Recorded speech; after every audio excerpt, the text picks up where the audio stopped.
je laisse la parole à nos deux intervenantes ce soir que va nous vous présenter Sandrine. Donc j'en profite également pour remercier la mairie du 2e qui nous met à disposition la salle, la fondation Equibio qui nous met à disposition les produits que vous pourrez goûter ce soir et évidemment les bénévoles de l'association qui ont organisé l'apéro thématique de ce soir. Donc merci à vous et très bonne soirée.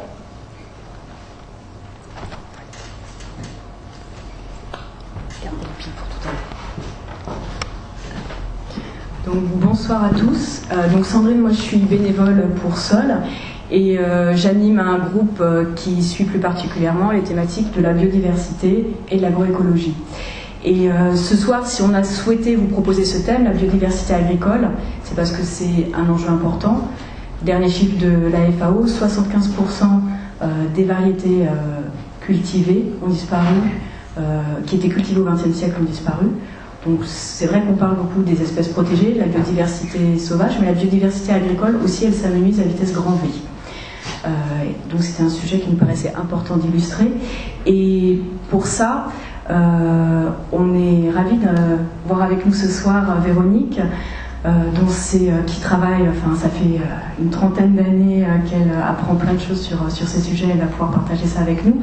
Et plus particulièrement, pour le projet Microferme internationale de Sol, elle, en partenariat avec Sol, elle travaille sur un aspect important qui est un conservatoire vivant de semences, où c'est un millier de variétés potagères et fruitières qui sont ainsi conservées. Donc elle va nous expliquer ça en détail, comment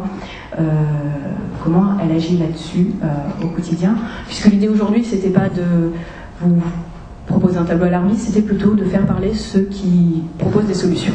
Voilà, et donc avec deux éclairages, ce qui se passe au niveau des maraîchers ou des personnes qui travaillent en milieu rural pour produire ce qu'on mange tous les jours, mais également parce qu'il y a beaucoup de choses qui se passent en ville. On souhaitait faire intervenir quelqu'un qui travaille sur l'agriculture urbaine et qui travaille son développement. Et c'est à ce titre qu'on est ravis d'avoir avec nous Simon, qui travaille pour Veniverdi, un très grand potager, notamment dans un collège parisien, dans le 20e, et puis aussi qui est cofondateur d'Agro-Vélocité, qui fait le tour du monde, un bon tour d'Europe et peut-être au-delà, tu nous en diras plus, de ce qui se fait en agriculture urbaine. Voilà, donc je vais surtout leur laisser la parole maintenant. Pour vous donner, vous avez le programme, mais l'idée c'est, en gros, ils vont vous présenter un petit peu chacun ce qu'ils font, leur point de vue. On aura un petit temps, j'ai quelques questions, échange avec eux, et puis après on vous donne la parole pour des questions, puisque l'idée c'est de laisser un temps important à l'échange, à vos questions. Voilà, je n'en dis pas plus, je passe la parole à Véronique. Bon, ça marche. Ça marche ? Ça marche. Bonsoir. Je ne suis pas trop habituée à parler comme ça en public, mais bon, je pense qu'on va vite se familiariser. Ça a commencé, ça fait longtemps, ma passion pour le jardin, pour la nature. Ça a commencé par la nature, et puis automatiquement c'est parti vers le jardin, parce que le jardin c'est aussi là où on retrouve les éléments.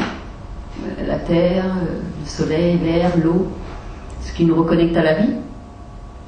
Et la recherche d'autonomie aussi, parce que tout de suite on se rend compte qu'il y a quelque chose qui tourne pas rond autour de nous, alors on se dit on va se préparer, on va s'organiser, on va faire ce qu'il faut faire pour être autonome. Donc on commence par le jardin. Et puis après, une fois qu'on a compris, on a envie de transmettre, parce que on voit que c'est un besoin pour tous. Donc on évolue, et puis un jour on se retrouve à transmettre. Alors la permaculture, aujourd'hui on entend beaucoup de choses sur la permaculture.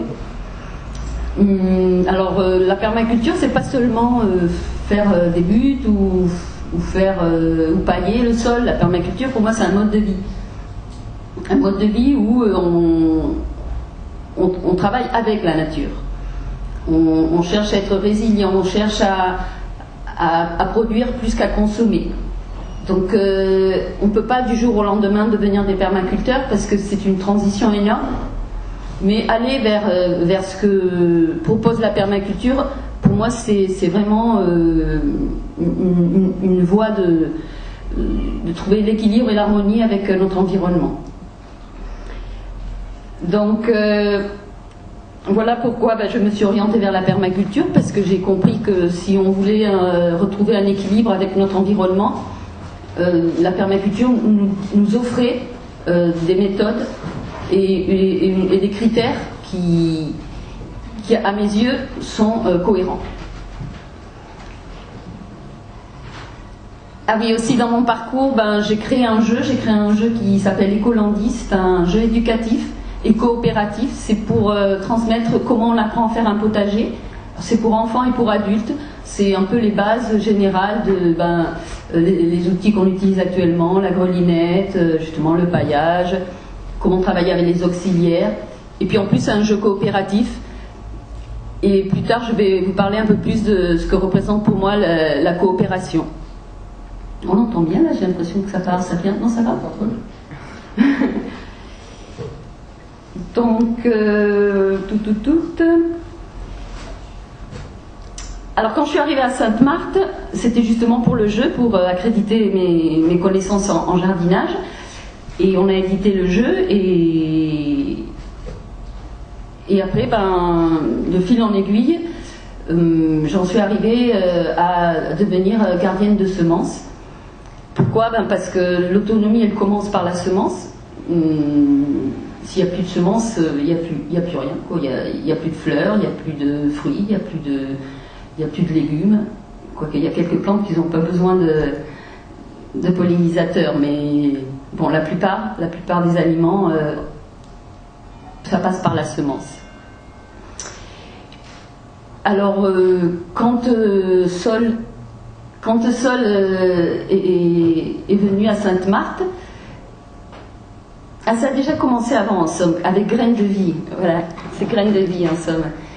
En 2015, début 2015, on a réalisé qu'il fallait vraiment faire quelque chose pour transmettre les savoir-faire sur les semences. Alors pourquoi ? Évidemment, oui, ce serait peut-être bien de commencer par le début. Certains d'entre vous, vous devez déjà savoir qu'il y a une grosse problématique avec les semences. Actuellement, la plupart des semences anciennes, ou les semences qu'ont cultivé nos grands-pères et nos ancêtres, il ne reste plus grand-chose en somme. 75, peut-être même actuellement plus, ont carrément disparu. Alors pourquoi ? Parce que les multinationales ont décidé que certaines semences allaient être fournies aux populations, celles que eux ils produisent, et après tout le reste, ça les intéressait pas, donc elles sont interdites. Les maraîchers ne peuvent pas cultiver les semences que produisait son père ou son grand-père si elles ne sont pas inscrites sur le catalogue officiel. Voilà, le gouvernement a mis en place un catalogue officiel. Et actuellement, nous, comme particuliers, on peut produire ces semences dans nos jardins, mais c'est litigieux de les donner, même entre nous. Si elles ne sont pas inscrites au catalogue, ce qu'ils disent, c'est que comme ils ne savent pas ce qu'on se donne, au cas où il y aurait quelque chose de dangereux, c'est une blague. Voilà, donc c'est une grosse problématique parce que on perd tout. Pour moi, la diversité qu'on retrouve au niveau de les courges ou les tomates ou les poivrons, c'est un éventail de couleurs, de goûts, de formes. C'est de l'art, c'est ce qui a été créé. Et puis tout à coup, éliminer tout ça, ça n'a pas de sens, quoi. Et puis en plus, ce que maintenant ils nous proposent dans le catalogue, souvent c'est soit du F1, soit du OGM, soit tout ce qu'ils ne nous disent pas, qui passe désaperçu au niveau de la législation. Alors je vous conseille, si c'est un sujet qui vous intéresse, un petit documentaire qui s'appelle « La semence dans tous ses états », où vous comprendrez en somme de tout ce qu'on ne nous dit pas. Une semence F1 pour ceux qui sont alors, OGM, j'ai l'impression. Ouais, c'est connu. Ouais. F1, en somme, c'est... Ils forcent deux plantes, ils vont prendre deux plantes qui vont décider que ce sont des plantes parentales. Donc ils vont les obliger à s'auto-féconder avec elles-mêmes pendant 6 ans. Et au bout de 6 ans, ils vont les interféconder. Donc ils appellent ça l'effet hétérosis. Et ça produit un plant très homogène, très productif. Le problème, c'est que l'année d'après, si on veut récolter ces semences et refaire ces légumes, eh ben, on perd la variété. On retrouve pas la variété qu'on voulait cultiver. Donc, perte d'autonomie. Et pour moi, ce qui est le plus inquiétant avec cette histoire des semences et du catalogue, c'est que à partir du moment où on ne fait plus nos semences, le fait que ce soit les multinationales qui fassent les semences, si un jour il y a une problématique au niveau de la distribution, eh ben, on se retrouve sans autonomie alimentaire, quoi. On n'a plus le savoir-faire et on n'a plus de semences. C'est pour ça que je me suis impliquée directement dans ce sujet, parce que je suis toujours à la recherche de l'autonomie. Voilà. Donc, le sujet des microfermes, peut-être ? Oui, tout à fait. Et puis, la spécificité du conservatoire vivant. Voilà. Donc, avec Sol, qui est aussi dans cette recherche de l'autonomie, il y a ce projet qui s'est mis en place au niveau des microfermes. Donc, le projet, en somme, il prend de plus en plus forme, et c'est là où je reviens à la coopération. Vous allez voir avec François qui va aussi un peu aussi reparler de la problématique du maraîcher comme individu. C'est un métier très dur, très chronophage, dans le sens que si vous voulez devenir maraîcher, vous allez devenir que maraîcher, parce que ça va vous prendre tout votre temps et toute votre vie. C'est pour ça qu'on s'oriente de plus en plus sur des réseaux où les microfermes sont en interaction et en entraide, où on va s'aider comme on faisait avant, en somme. Avant les cultures, c'était pas une famille toute seule. Quand il y avait les récoltes, quand il y avait des gros chantiers à faire, les gens s'entraidaient. C'était logique. Actuellement, ceux qui y arrivent, c'est parce qu'ils ont des machines, mais l'idée aussi, c'est que peu à peu, c'est réduire aussi cet impact des machines, parce que bon, le gasoil, on n'en veut pas pour toute la vie. À bout d'un moment, on va s'en passer aussi. Donc les microfermes, c'est aussi redonner à la population cette autonomie. À Sainte-Marthe, on a une centaine de stagiaires qui passent à l'année, ils restent pendant 2 mois et demi. 80% sont à la recherche de projets de créer des microfermes qui deviennent aussi des fermes pédagogiques. L'idée, c'est que je crée ma ferme, d'abord je découvre et je pratique le jardin, le maraîchage, je commence par être autonome, et après j'ai des excès de production, donc je peux en donner, je peux après évoluer, et puis en plus je suis en réseau avec des microfermes qui sont autour de moi. Lui qui a des animaux, il va peut-être pouvoir passer du fumier, etc. Donc voilà, l'idée c'est un peu ça. Alors par rapport, pour revenir aux semences et au conservatoire vivant, j'ai réalisé que pour faire des semences de qualité, c'est important qu'il y ait un nombre de porte-graines minimal pour le brassage génétique. Disons, pour qu'une semence elle évolue, qu'elle s'adapte au terroir et aux conditions climatiques, il faut qu'il y ait un bon brassage génétique. Et pour cela, il faut souvent entre 6, 10, 12 porte-graines. Alors quand on sait qu'un porte-graines de laitue peut donner jusqu'à 12 000 graines, on se dit, bon, s'il me faut une dizaine de porte-graines, je suis à 120 000 graines, ça sert à rien, je les fasse pour moi tout seul. Donc l'idée, c'est vraiment de créer, on appelait ça les jardins de semences, c'est créer des petits jardins de semences un peu partout, entre nous, des collectifs, des jardiniers, où à 10, 12, 15 personnes, 20 personnes, on crée une petite parcelle, 200, 300 mètres carrés, 400 mètres, ça dépend combien on est. Et on peut produire entre 15, 20, 25 jusqu'à 30 variétés de légumes sur cette parcelle qui nous permettrait d'être autonome localement. Donc, et ces jardins de semences, on les appelle des conservatoires vivants parce que du coup, on remet constamment les semences en culture. On peut mettre des semences pour notre autonomie et puis aussi maintenir des semences locales qui ont été données par des voisins. On sait que ça fait... là, je vais vous raconter une anecdote vite fait parce que là, peut-être que... Non, ça va. L'autre jour, il y a une dame qui m'appelle par téléphone et Madame Joyeux. J'ai dit bonjour Madame Joyeux, moi c'est Madame Bonaventure. C'est joli. Elle me dit j'ai un souci.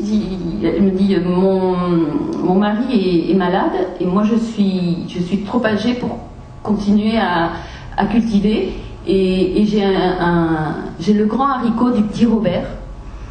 C'est une semence qui a été donnée à notre famille.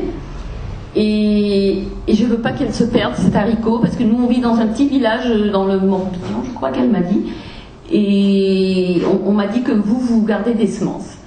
Alors elle m'a expliqué l'histoire du grand haricot du petit Robert. C'est un haricot à rame qui fait 4 mètres. Et le petit Robert, c'est un petit monsieur célibataire qui allait au bar où travaillait la sœur de Madame Joyeux. Et le petit Robert demandait tout le temps un verre à la sœur pour que, en se penchant, il pouvait se rincer l'œil, le petit Robert. Et de fil en aiguille, un jour, il a proposé des haricots. Et Madame Joyeux lui a dit moi j'en veux bien aussi pour les cultiver. Et elle a au moins 140 ans, cet haricot. Donc voilà, on va l'adopter. Et chaque graine a une histoire aussi. Voilà, c'est pas que de l'art, c'est pas que de l'autonomie alimentaire, c'est aussi des histoires. Et pas du virtuel. Donc, Oui, alors, il y a peut-être... Là, on parlait d'un conservatoire vivant, parce que pour une banque de graines, on peut se dire aussi, il y en a qui font des conservatoires en les congelant les graines et qui considèrent qu'ils les mettent dans des grands hangars, dans des endroits arctiques, et ils disent ok, ne vous inquiétez pas, on les garde. Alors, quelle est la limite de cette approche-là ? Oui, il y a un autre bouquin très intéressant qui s'appelle Semences paysannes, plantes de demain. Il parle justement de toutes ces banques. Alors on ne le sait pas, mais dans tous les pays, il y a des banques de semences. On n'en est pas informé du tout. Alors ils sont en train de perdre pied complètement parce que la particularité des semences, c'est que comme elles sont vivantes et intelligentes, elles s'adaptent au fur et à mesure. C'est pas de la mathématique, c'est de l'intelligence, c'est de la survie. Donc elles vont avoir capacité à s'adapter, à vivre avec peu d'eau dans des conditions particulières. Donc eux, ils récupèrent ces semences en se pensant, on va récupérer ces souches parce que comme ça on aura des plantes qui peuvent vivre avec peu d'eau. Mais du coup, une fois qu'ils les ont dans leur conservatoire, ils se rendent compte qu'ils les remettent en culture et la plante ne se comporte plus de la même façon. Donc les banques de semences, ça sert à rien. D'une part parce que les semences changent de comportement, et le deuxième sujet sur la congélation, le problème c'est que si dans 15, 20 ou 30 ans ils ressortent ces semences, elles ne seront pas du tout adaptées au climat, au terroir. Donc ça n'a pas trop de cohérence. Voilà, elles sont dans un congélateur. Donc on n'est pas sauvés. Ça suffit, ça sert à... Non mais c'est intéressant. Enfin, je pense que c'est parce que c'est vrai que c'est des fois les réponses que font certains semenciers. Enfin, il y a une fondation très reconnue, je crois, Rothschild, qui contribue à ça. Mais voilà, donc c'est important d'en parler. Et alors, je reviens à ce qu'on disait au début. Du coup, ces semences qui sont conservées, qui vivent du coup, qui peuvent servir à faire de la production. Est-ce que du coup le conservatoire il est hors la loi? Est-ce que les maraîchers qui produisent et qui vendent sont-ils hors la loi comme disent les grands chefs là qui s'émeuvent, les grands chefs cuisiniers qui disent pour bien manger maintenant est-ce qu'il va falloir être hors la loi pour employer des mots qui font un petit peu peur, mais finalement. Ah ben si tu es maraîcher, disons si tu es à la MSA et tu as ton label bio, tu es obligé d'acheter des semences sur le catalogue. Tu ne peux pas cultiver des semences qui ne sont pas inscrites. Donc le petit Robert, c'est pas possible. Ah non, pas le petit Robert. À moins que quelqu'un s'amuse à l'inscrire, mais bon, alors pour les professionnels, les céréales, tout ça, c'est 10 à 12 000 euros. L'inscription avec des tests à 2 ans d'homogénéité et de valeur agronomique, donc c'est des tests assez compliqués à passer parce qu'ils veulent que ce soit des cultures homogènes. Donc, comme les semences, justement, leur particularité, c'est qu'elles évoluent. C'est pour ça qu'on trouve peu de semences qui ne sont pas F1 ou OGM, parce que les graines de tout le monde, les graines qui ne passent pas par des laboratoires, elles ont cette problématique à être homogènes. Par contre, un maraîcher a le droit de ressemer une semence qu'il a achetée sur le catalogue. Il faut qu'il prouve l'origine. Et c'était quoi l'autre chose que je voulais dire?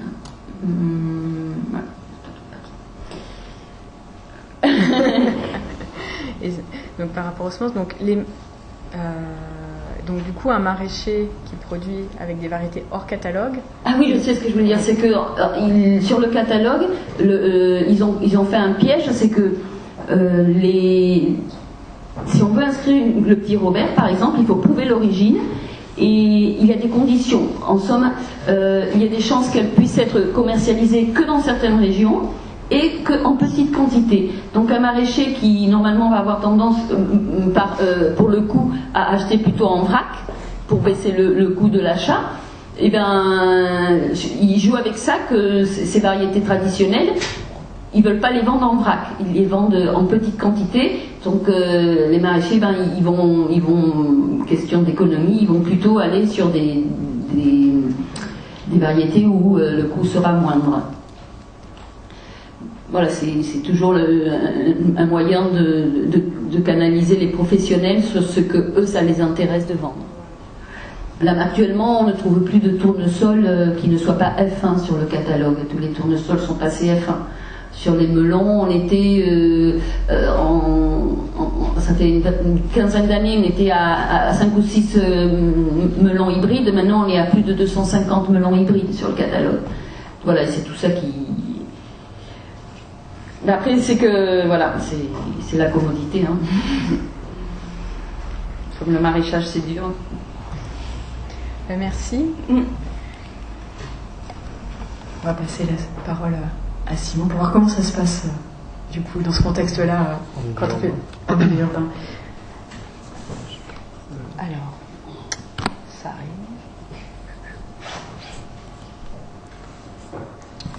Du coup, j'ai choisi de vous illustrer en fait la thématique de l'agriculture urbaine et de l'agrobiodiversité, voire de l'agrobiodiversité en général, par une suite d'exemples plutôt positifs, justement dans l'idée d'être vraiment dans une idée qu'on peut faire des choses et que ça peut marcher. Donc je vais vous présenter d'abord un lot d'exemples qui vient de notre projet AgroVélocité, donc qui a été créé il y a 2 ans dans notre année de césure d'école d'ingénieur agronome à Montpellier.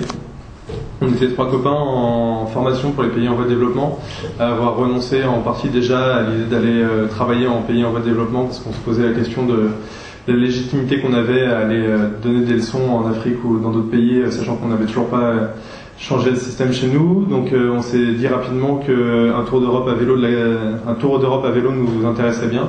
Et donc la thématique qui a émergé assez rapidement, il y a 2 ans, on était en plein dans le début du phénomène de mode agriculture urbaine. Les médias commençaient à en parler. On avait envie aussi de passer du temps en ville parce qu'on était 3 potes. Et du coup, on s'est dit que l'agriculture urbaine tombait bien. Donc on est parti 8 mois sur les routes d'Europe, de janvier à août. Et on a été chercher 150 initiatives d'agriculture urbaine pour essayer de les comprendre. Donc des initiatives qui vont du balcon du mec lambda qui a répertorié son balcon sur une application smartphone, à quelqu'un qui a 2 hectares en plein milieu d'une zone comme on pourrait avoir en France de Auchan et tout ça, et qui du coup cultive au milieu sous serre et pour vendre en AMAP. Donc on est revenu avec tout un lot d'initiatives, et ce soir donc, je vais vous présenter celles qui sont en fait focus sur l'agrobiodiversité. Donc la première que j'ai choisi de vous montrer parce qu'elle est vraiment rigolote, c'est Green Bastard. Donc là on est en Belgique, à Gand, et donc c'est un bar-café qui a choisi pour sa déco de cultiver plus de 150 variétés locales de la région des Flandres belges, et en fait qui, au-delà de cultiver toutes ces variétés, ce qui fait plusieurs terrasses très jolies, distribue en fait aux consommateurs qui le veulent du bar des sachets de graines. Et en fait quand vous revenez chez vous, vous vous localisez sur la carte, vous cultivez les graines et vous êtes invité à renvoyer les graines au bar après, qui continue en fait à les redisperser. Et donc là, il y avait notamment tout un travail de mise en relation des gens intéressés par la thématique grâce à la carte. Et donc ce qui est assez intéressant, c'est que vous aviez donc le règlement qui était présent et qui expliquait aux gens comment la démarche devait avoir lieu. Donc là, c'est pour montrer qu'on a déjà, par exemple, avec des bars et des citoyens, on peut faire une initiative qui permet de conserver des graines vivantes. On a aussi, dans des conditions plus institutionnelles, donc là, on n'était pas très joli sous nos kawaii, mais donc c'est à Hanovre, en Allemagne, un jour où il c'était très très moche et où on est tombé sur le monsieur que vous voyez avec son kawaii jaune, qui était un passionné, le directeur du jardin botanique d'Hanovre, qui du coup, lui, a mis en place un système où ils font beaucoup d'expérimentations sur les conditions de culture des plantes potagères, de la biodiversité en général, et notamment beaucoup d'éducation à l'environnement par le biais des variétés locales, avec un système qui est assez simple, c'est qu'ils ont 52 packages de choses que vous pouvez commander, comme 52 semaines. Donc chaque école de Hanovre reçoit chaque semaine, si elle le veut, un lot de cailloux ou un lot par exemple de graines de carottes différentes ou un échantillon des graines de courge, ou voilà. Donc ils ont 52 thématiques, les professeurs choisissent au mois de septembre celles qui les intéressent, et donc s'ils veulent par exemple, ils peuvent recevoir en semaine, la première semaine de février on va dire, un lot avec 50 variétés de tomates, et donc le professeur va donner une graine à chaque, enfin plusieurs graines de chaque variété à chaque enfant, et donc les enfants vont cultiver des tomates différentes, chacun aura sa variété dans la classe en fait, va récupérer les graines à la fin de l'année et va les redonner. Donc ça c'est voilà pour vous montrer, notamment on a tendance souvent sur ces thématiques-là par exemple à vouloir cracher sur les institutions. Les institutions allemandes, en tout cas les jardins botaniques allemands là-dessus sont à la pointe de l'éducation de l'environnement depuis très longtemps et ont conscience de ces phénomènes-là. Quelque chose qui est intéressant aussi à constater, c'est qu'on a quand même actuellement dans le monde entier ce qu'on appelle l'index Seminum, qui fait qu'en fait au mois de mars environ, il y a la totalité des jardins botaniques du monde qui publient les graines qu'ils ont en disponibilité, et en fait qui se les échangent entre elles, et vous en tant que citoyen vous pouvez demander certaines de ces graines. Donc tout à l'heure je prendrai ma casquette Veniverdi qui est mon travail actuel, et on a pu notamment par le biais de Veniverdi, moi j'ai fait des demandes d'index Seminum notamment à Yves Rocher, qui ont un panel impressionnant de plantes aromatiques et médicinales qu'ils conservent pour leurs activités, et qui m'ont envoyé plus de 150 espèces en fait que je cultive aujourd'hui avec les enfants dans le collège où je travaille. Un exemple assez intéressant, alors là on est vraiment sur de l'associatif et sur de la mise en réseau, on est à Berlin, et donc à Berlin il y a ce qu'ils appellent le Red des Huertos, donc qui est le réseau un peu des jardins urbains comme à Paris, et qui a en plus de ça créé le Red des Semillas. Donc c'est assez simple, ils ont mutualisé un endroit où ils produisent les plants, par exemple justement de tomates ou de légumes comme ça qu'on produit en serre en début d'année. Ils les envoient aux jardins, différents jardins partagés, et la seule condition pour recevoir des plants gratuits quand on a un jardin partagé, c'est de s'engager à renvoyer des semences en fin de saison. Donc en fait, l'avantage en plus des jardins urbains pour conserver les variétés, c'est que si vous envoyez par exemple qu'une variété de tomates à un jardin urbain, vous êtes sûr que normalement il n'y aura pas de mélange avec d'autres variétés, vu que les jardins urbains sont quand même très isolés. Donc on a un gros avantage de l'urbain par rapport à ça, par rapport à la conservation des variétés sur la durée, c'est qu'on est fixé à un certain endroit, et donc la pollinisation croisée risque peu d'avoir lieu. Au niveau pollinisation, tout le monde est à peu près bon, ou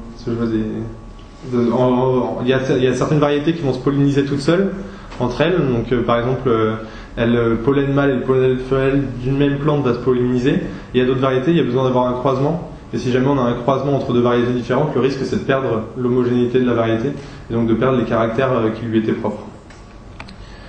Des exemples après qui vont être plutôt basés on va dire en extérieur, donc là c'est Gorlitzer Park, on est en plein dans le Berlin hipster et chic, dans un parc qui a été planté en partie par une association qui s'appelle La Transition de ce quartier-là, et qui du coup a mis en place un verger avec plus de 150 variétés différentes d'arbres en plein dans un parc berlinois, avec là en fait un accord tripartite entre du coup l'association de transition, la mairie et une association de citoyens qui s'est engagée en fait à entretenir et à faire la sensibilisation autour de cette thématique.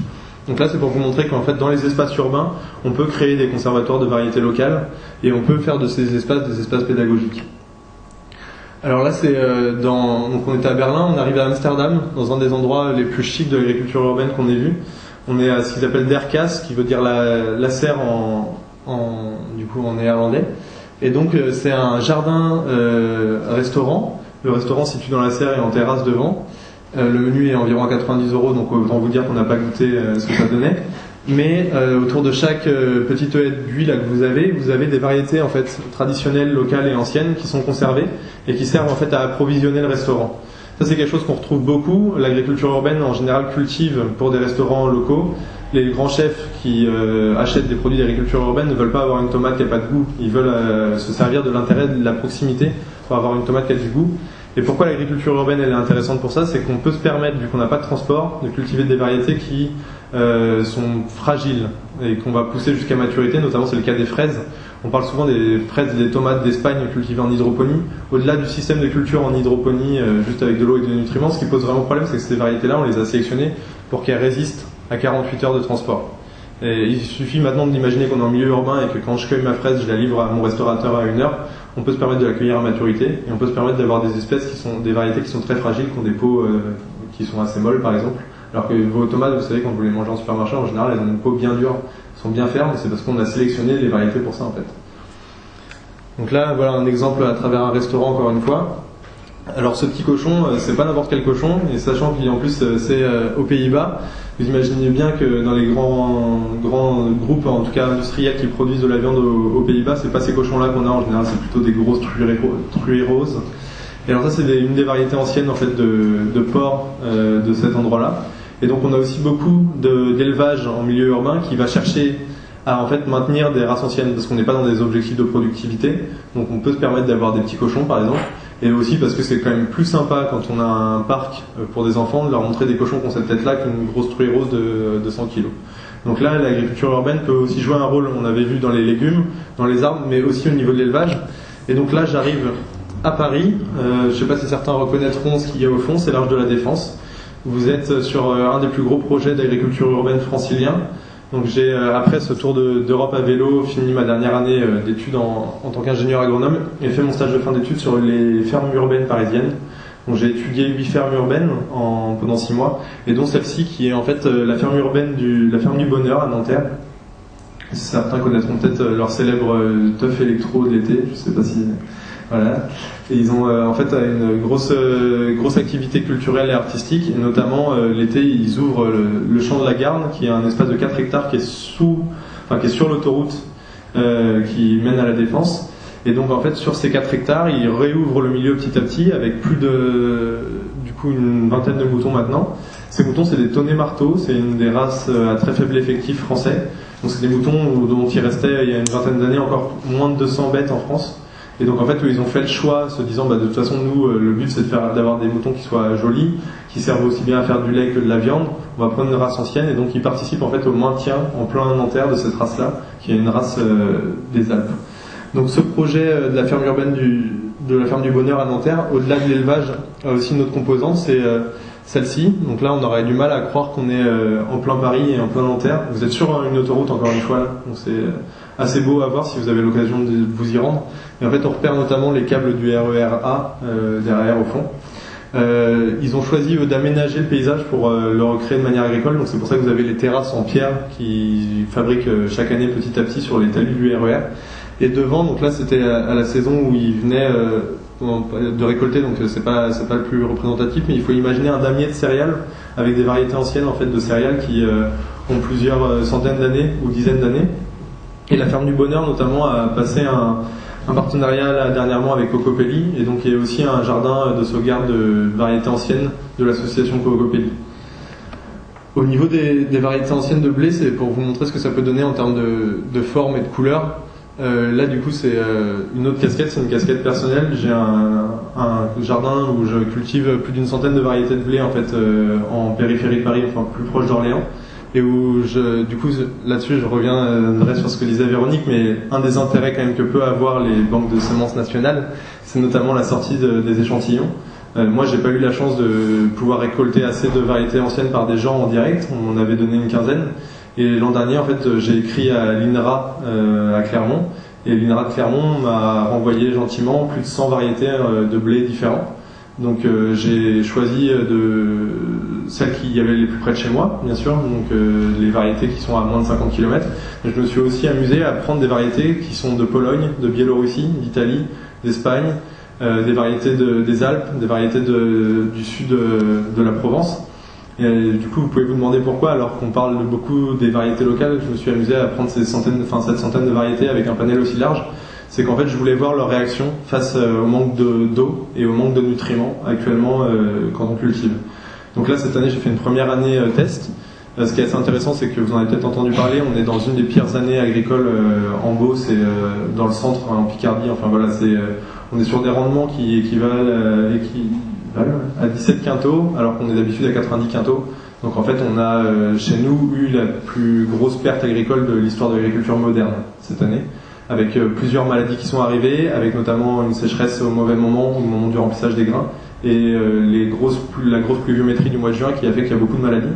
Et j'ai vu débarquer, en fait, mon père était céréalier, j'ai vu débarquer ses anciens collègues, dans mon jardin, parce que quand même, les beatniks qui récoltaient au sécateur les céréales au mois de juillet, ça les faisait bien rire, et sauf qu'ils ont été très étonnés de tous se rendre compte qu'on n'a toutes les maladies qu'ils ont eues cette année.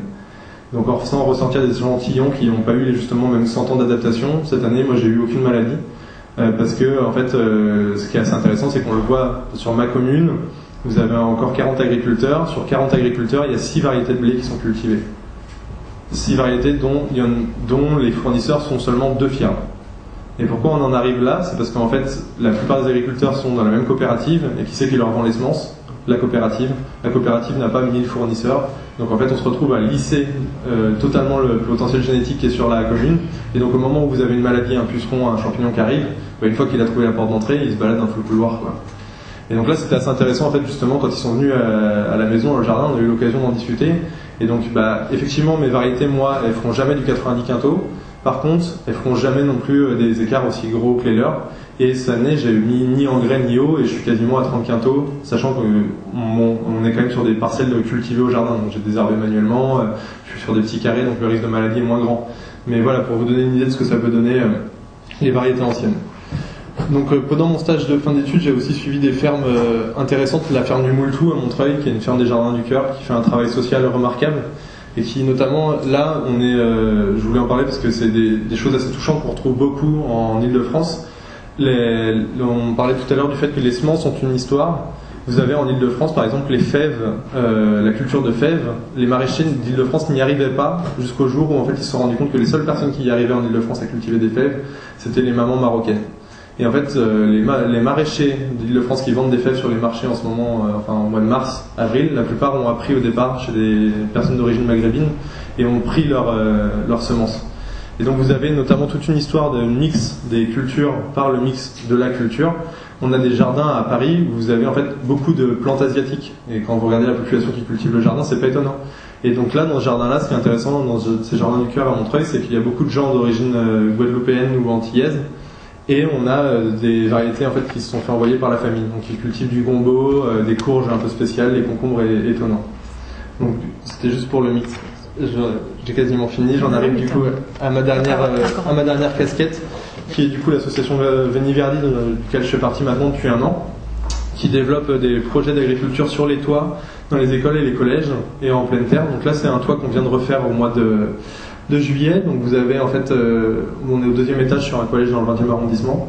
Vous avez un substrat qui est un mélange de compost, de bois broyé et de drèche, qui est le résidu de fabrication de la bière, sur lequel on fait pousser nos légumes, qu'on vend après en direct et sur lequel on fait travailler les enfants pour leur enseigner tout un tas de choses. Et notamment dans le projet que je mène maintenant depuis 1 an, donc la ferme urbaine du collège Pierre Mendès France, qui est la plus grande ferme urbaine de Paris. Vous êtes tous les bienvenus ce week-end de 11h à 17h. On fait des portes ouvertes et une session jardinage.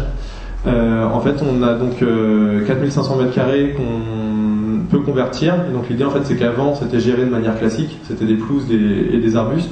Il y a une bonne partie des pelouses qui n'étaient même pas accessibles aux élèves parce que derrière les bâtiments. Donc on retourne ces pelouses-là, on met des légumes, donc c'est ce que vous pouvez voir ici, donc des carottes, des betteraves rouges, des blettes, des tomates. Et avec cette production-là, on s'en sert comme outil pédagogique. Donc on fait aussi de la production de semences en petites parties. Et nous, du coup, ce qui est assez paradoxal chez nous, comme sur la plupart des projets d'agriculture urbaine que vous avez actuellement à Paris, et c'est là-dessus que je terminerai, c'est qu'on est dans une logique assez opportuniste, on va dire, militante mais opportuniste, c'est que d'un côté, on va acheter nos graines chez Cocopelli, chez des artisans semenciers bio, comme Semail ou des choses comme ça, qui font déjà des graines en général qui sont plus en vrac, un peu plus gros parce qu'on a besoin de plus gros volume. Et à côté de ça, de par notre activité associative et le manque de moyens des fois, et ben on se retrouve à faire des récoltes de graines à la sortie de chez Truffaut. Comme de la même manière qu'on peut faire une banque alimentaire à la sortie de Carrefour, et ben nous on va à la sortie de chez Truffaut récolter des graines que les gens achètent et nous donnent. Du coup ça c'est pour vous dire qu'en fait en milieu urbain, la plupart des choses qu'on constate dans les jardins comme dans les projets d'agriculture urbaine, c'est un certain pragmatisme, une envie de conserver ses graines, mais en général un problème de temps aussi, un problème d'espace, parce que qui dit faire des graines dit réserver une partie de l'espace sur la durée. Et donc une des choses qui arrive et qu'évoquait Véronique tout à l'heure, c'est notamment l'envie de plus en plus entre maraîchers urbains parisiens, la mutualisation de la production de graines. Et donc notamment on y a réfléchi, et dans le cadre de l'appel à projet Pariculteur, qui est un appel à projet de la mairie de Paris sur la mise à disposition de toits pour cultiver en ville là, dans l'année qui vient, on a des projets en commun de personnes qui vont allouer une partie de leur espace peut-être pour produire des graines pour les autres. Enfin, voilà. Donc on y réfléchit aussi. Et par rapport à l'idée donc de sauvegarder des espèces en ville, n'oubliez pas que votre balcon notamment peut être un relais en fait très simple. On peut chacun chez soi en fait avec justement une très petite surface prendre une variété de radis, prendre une variété de carottes et la cultiver, la maintenir et puis renvoyer les graines après à des conservatoires. C'est ça.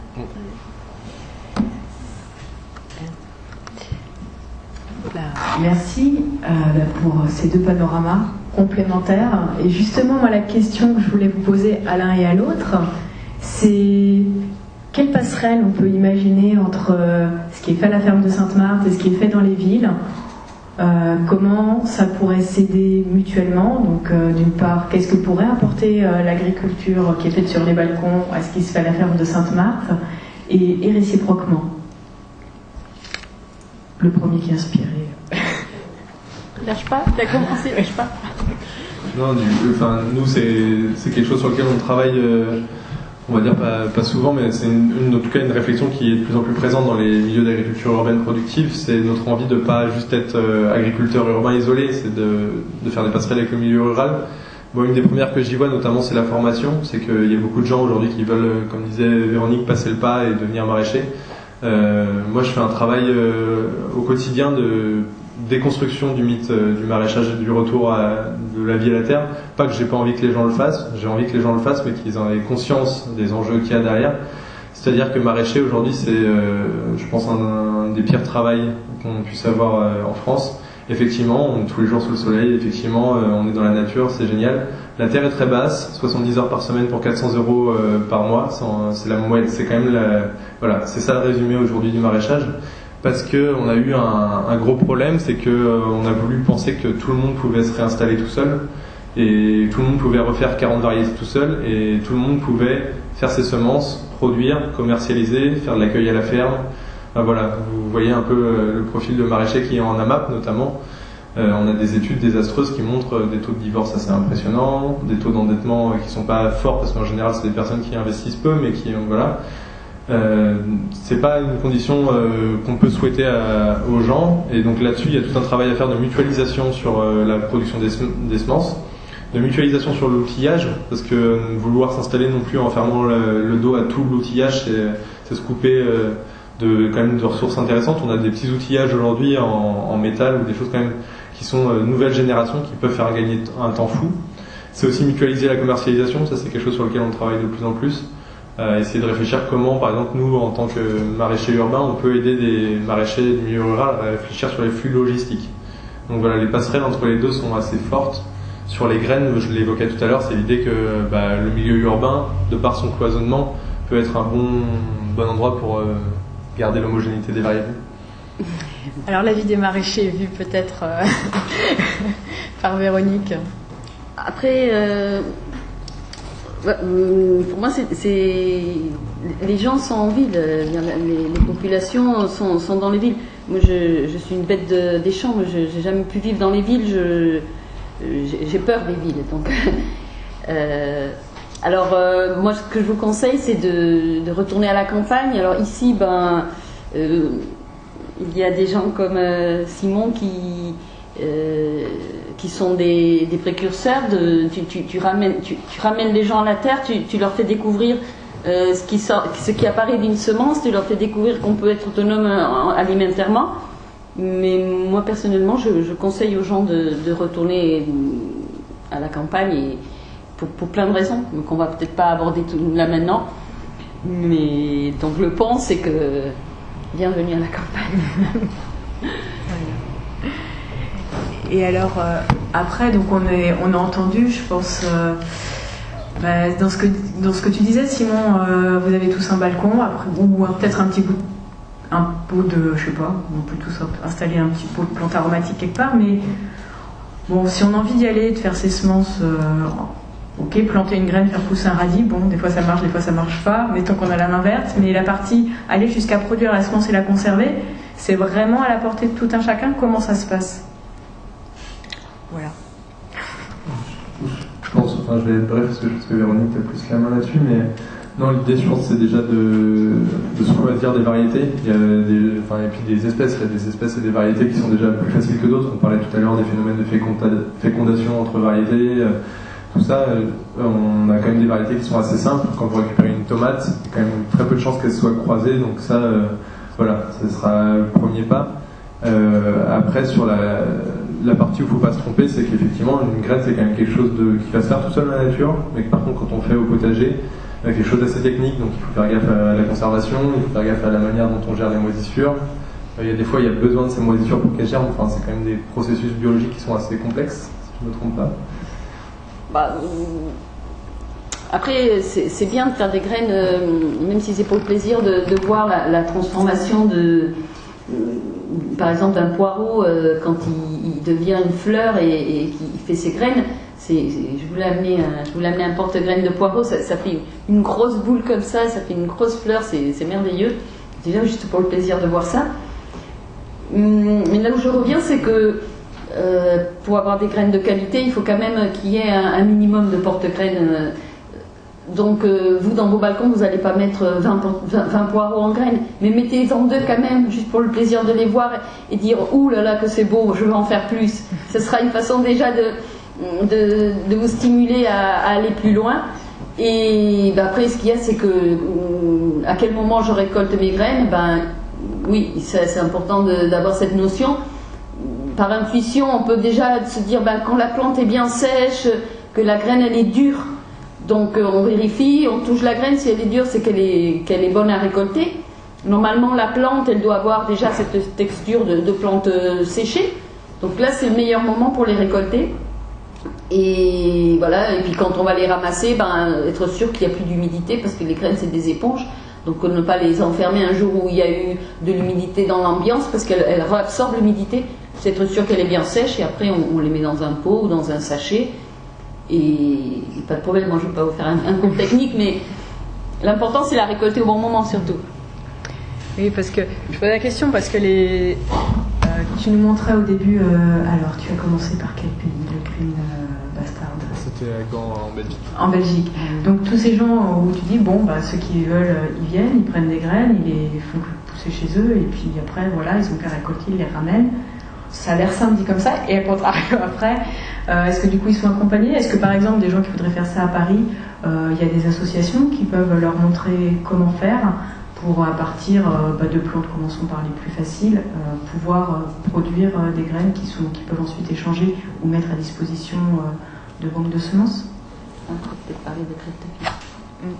Du coup, par rapport à ça, je te laisse parler graines de vie, mais à Paris, il y a notamment une association qui va avoir ce rôle-là à terme qui s'appelle Pépin Production, qui a pour ambition de créer en fait des pépinières de quartier où chacun pourra venir en fait produire ses plants de légumes, de fleurs dans la pépinière, ou en tout cas les acheter avec des plantes produites localement. Et il voudrait notamment aussi faire un travail d'accompagnement juste à la fabrication des graines, quoi, des semences. Comment ça s'appelle? Pépins de production. Pépins? Et donc, oui. Et donc en fait la première serre est juste à côté de mon collège où je travaille, dans le 20e, porte de Bagnolet. Et ils ont eu donc quelques problèmes parce qu'ils sont installés dans un parc public et ouvert, donc ils se sont fait brûler une fois leur serre, détruire une deuxième fois. Et ils lâchent rien, parce qu'on lâche rien. Et du coup ils vont recommencer l'activité bientôt. Et donc voilà, leur idée c'est vraiment de produire des plantes en local. Et ils ont réussi à tenir l'été du coup en s'installant aux grands voisins. Certains les ont peut-être croisés là-haut. Et puis après, je vous ai parlé vite fait tout à l'heure du projet Graines de Vie qu'on a mis en place à Sainte-Marthe. En somme, le projet Graines de Vie, c'était un crowdfunding qui avait pour but de former gratuitement des gens.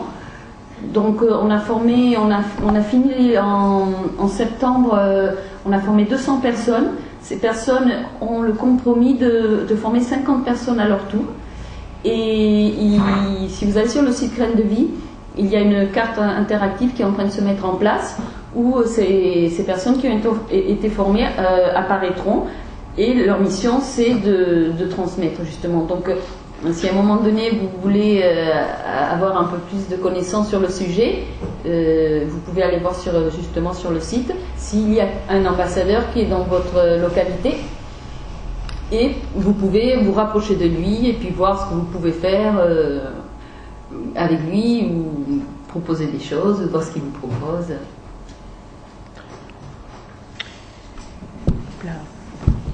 Merci. Alors j'ai assez posé de questions.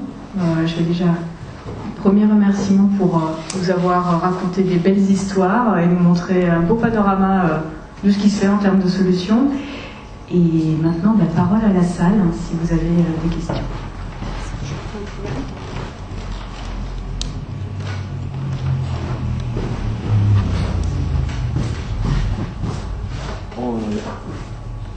Alors moi, je sais pas comment vous le dire, mais c'est pour vous, madame, je voulais vous... la façon dont vous exprimez, ça peut induire en erreur, quoi. C'est-à-dire que quand vous dites l'homogénéité est un problème, il ne faut pas rentrer dans le discours des multinationales qui nous mettent dans la tête l'idée qu'il faut que ça soit homogène. Nous, c'est pas ce qu'on veut. On veut que les graines aient des variations pour pouvoir s'adapter à toutes les conditions. Oui, c'est ce Alors que j'ai eux, ce qu'ils veulent, c'est l'homogénéité, c'est des caractéristiques qui dépendent des intrants, des conditions, de la dureté des fruits pour qu'ils résistent au transport et tout ça. Je crois que j'ai mal entendu, je n'ai pas parlé de... Non, mais je comprends ce que vous dites, mais c'est parce qu'il y avait des gens qui ne connaissent pas trop.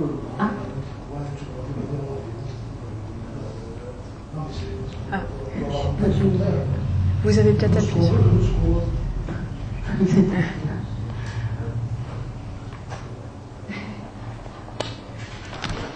Je pense qu'il y a un malentendu. Je n'ai pas parlé d'homogénéité pour nos variétés traditionnelles.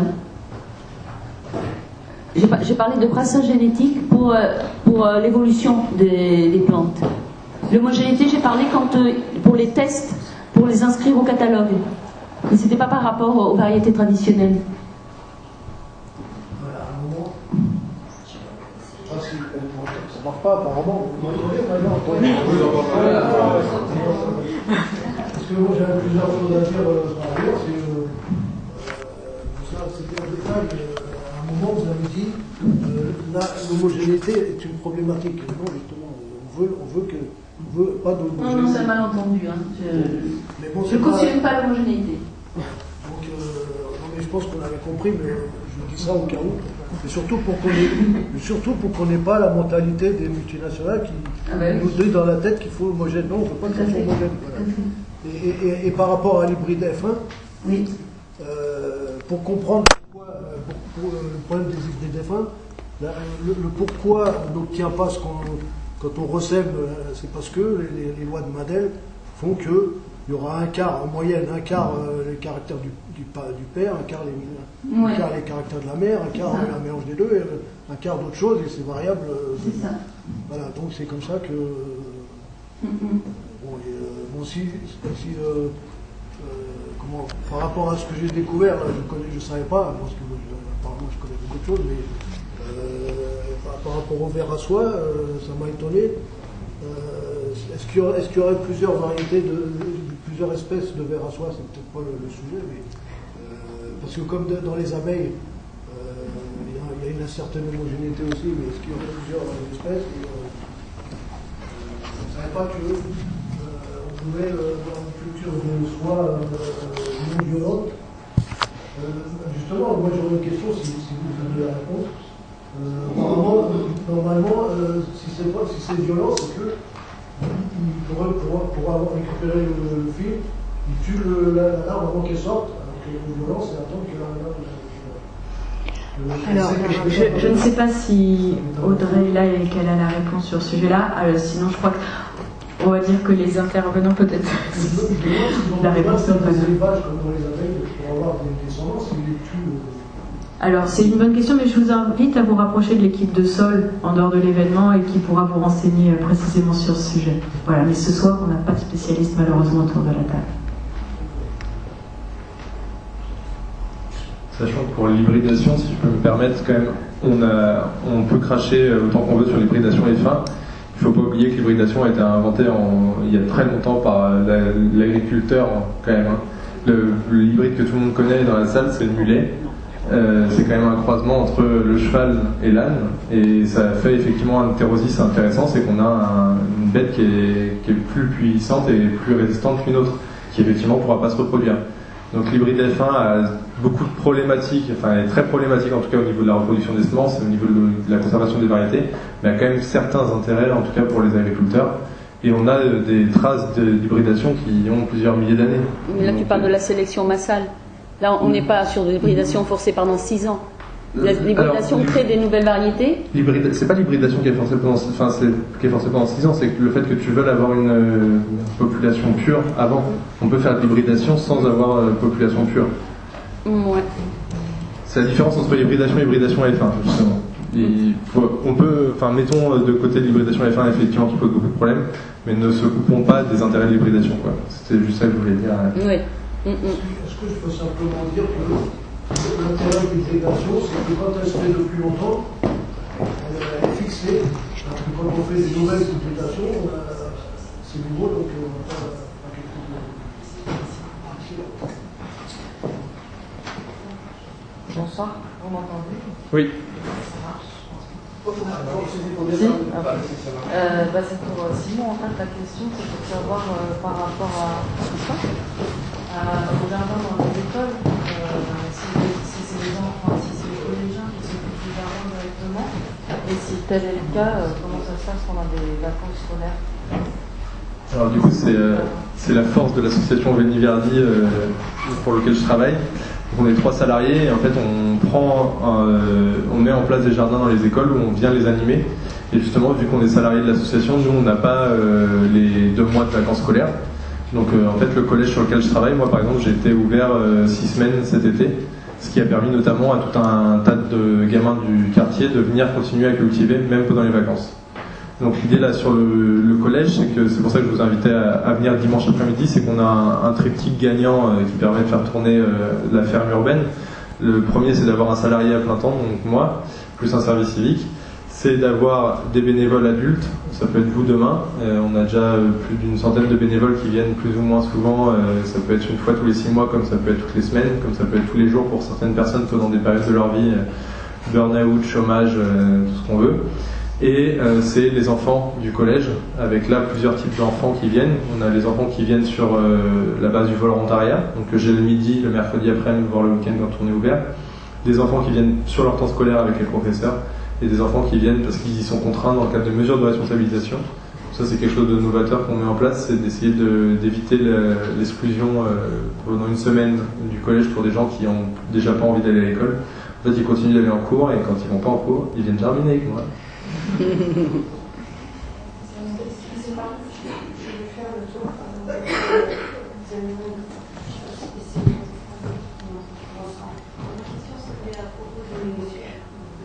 On n'entend pas. À propos de la production des légumes en ville, est-ce que c'est dangereux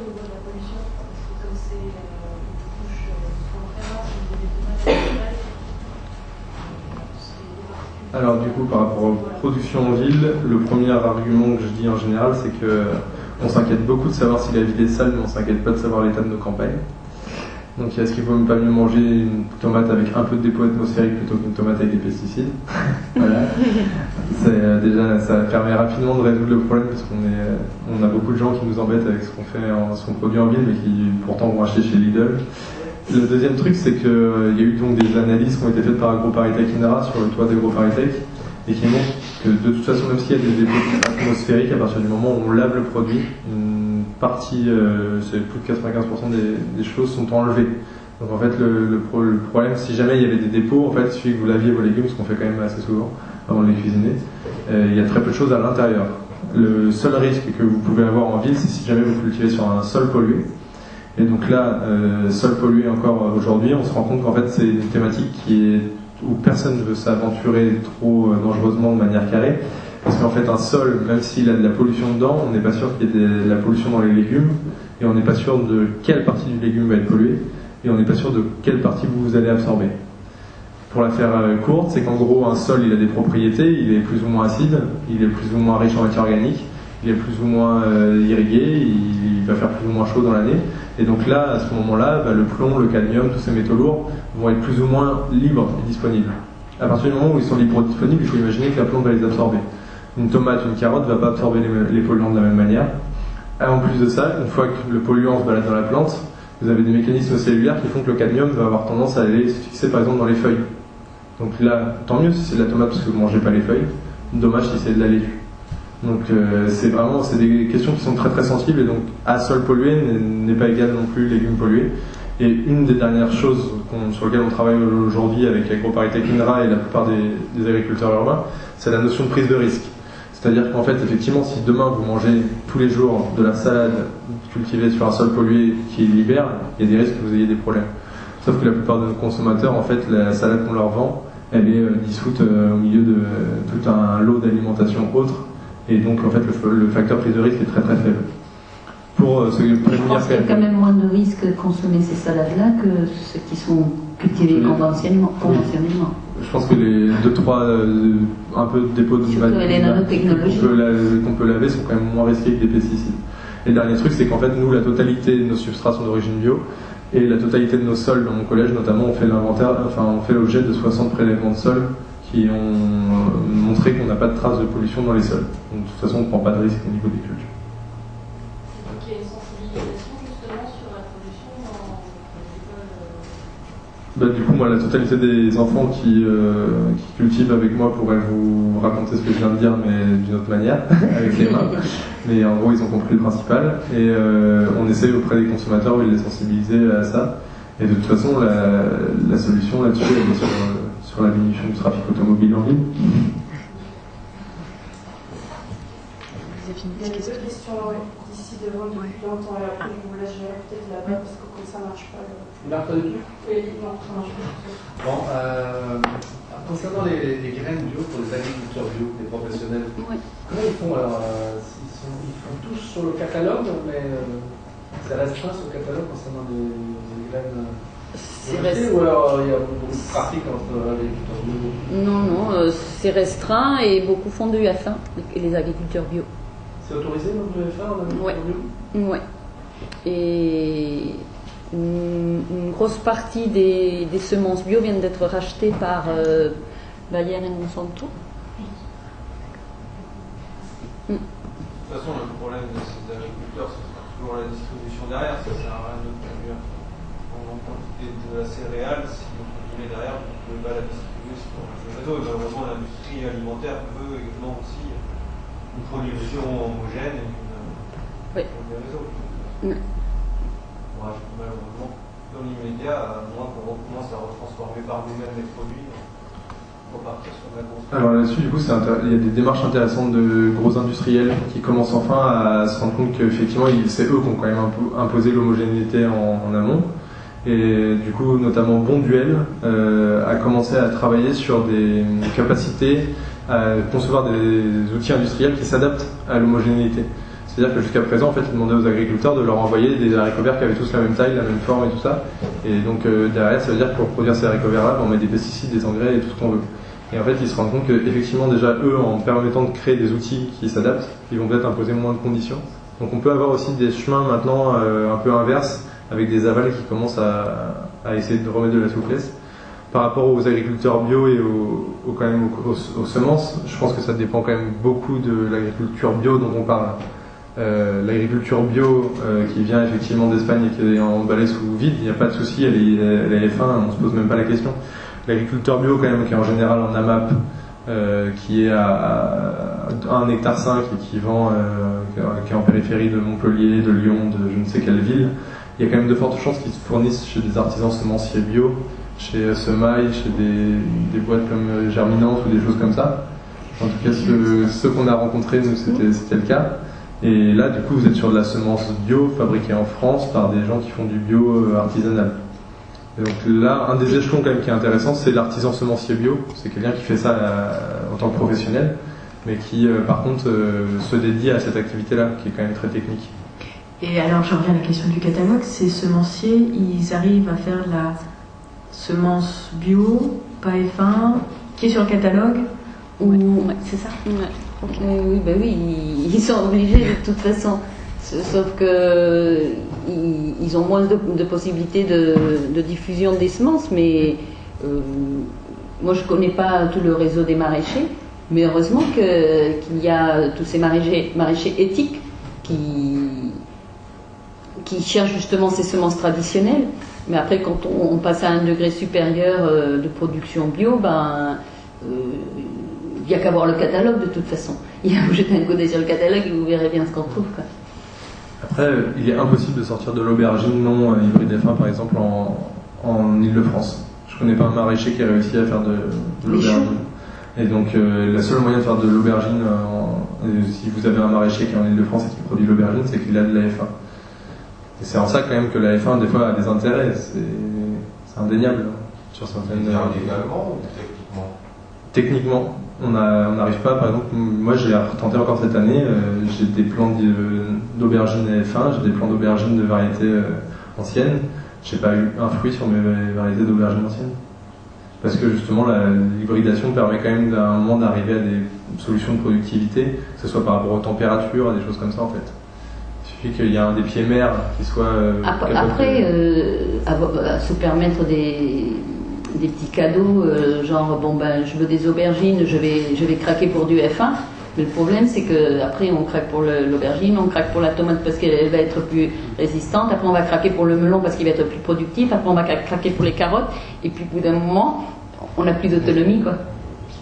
Il faut faire gaffe, quoi. C'est toujours la frontière entre les demandes du consommateur et... L'aubergine, c'est... Excusez-moi, l'aubergine, c'était pas un horizon, c'est le pays méditerranéen. C'est des solanacées, hein, c'est toutes des... Donc si on l'adapte dans le nord... Alors après, il faut savoir ce que veut le consommateur. Il veut manger local ou il veut manger...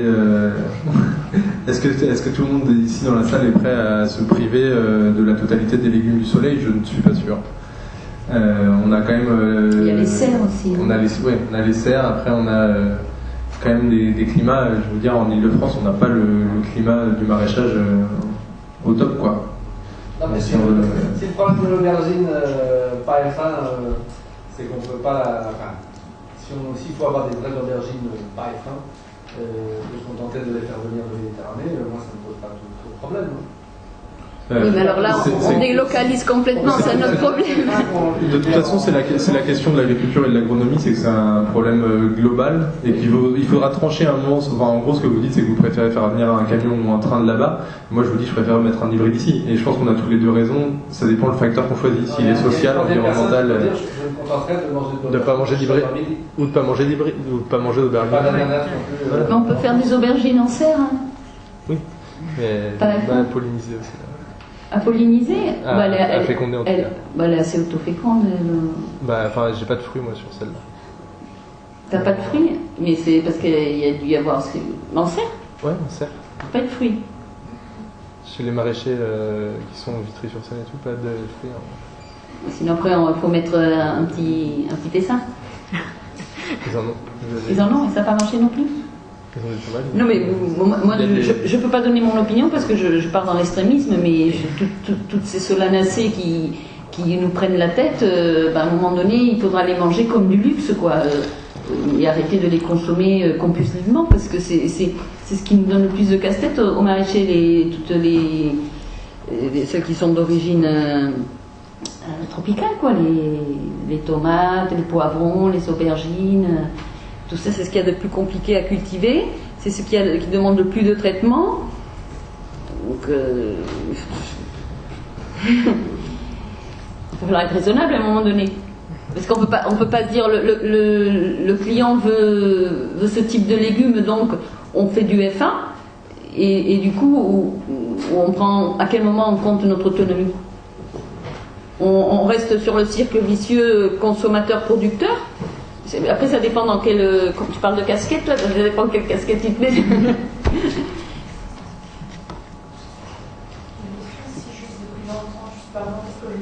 En fait, moi, c'était simplement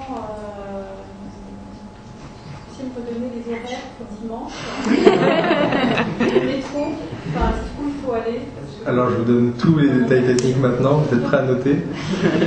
Le premier, le plus simple, c'est d'aller sur Facebook Veniverdi. Ça, c'est la version un peu high-tech. La version low-tech, c'est vous prenez votre stylo, votre papier, je vous le donne maintenant. C'est le métro Porte de Bagnolet, donc métro 3. En direction de Porte de Gallieni, ou sinon le T3B avec l'arrêt Séverine, pour ceux qui aiment bien se déplacer lentement et en extérieur. Et donc c'est au 24 rue Levaux, Levaux est le plus loin VAU, l'architecte.